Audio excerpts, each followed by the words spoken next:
नमस्कार मित्रांनो, आज आपण महाराष्ट्रातील एका महान अशा महानुभाव पंथाचे संस्थापक श्री चक्रधर स्वामी यांच्याबद्दल माहिती जाणून घेणार आहोत। श्री चक्रधर स्वामी यांचा जन्म गुजरात राज्यातील भडोच, जे सध्या भरूच म्हणून ओळखले जाते, येथे एका राजघराण्यात झाला। त्यांचा जन्म 13व्या शतकात झाला। चक्रधर स्वामी यांनी 1267 मध्ये महानुभाव पंथाची स्थापना केली। यावरून त्यांचा काळ हा 13व्या शतकाचा होता हे समजते।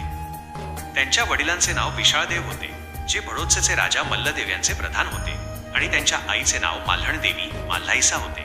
जन्मानंतर चक्रधर स्वामींचे मूळ नाव हरिपाळदेव असे ठेवण्यात आले होते।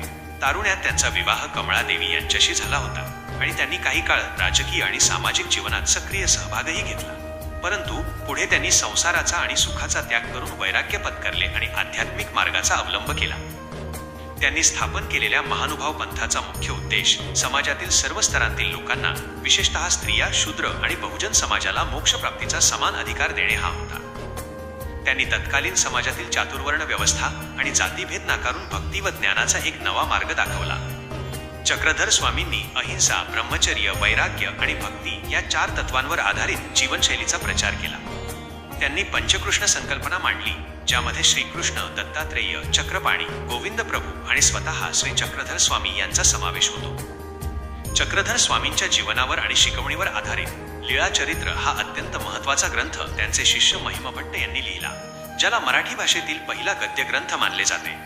श्री चक्रधर स्वामी हे केवळ एक धार्मिक नेते नव्हते, तर ते एक महान समाज सुधारक, तत्वज्ञ आणि मराठी साहित्याचे प्रेरणास्थान होते।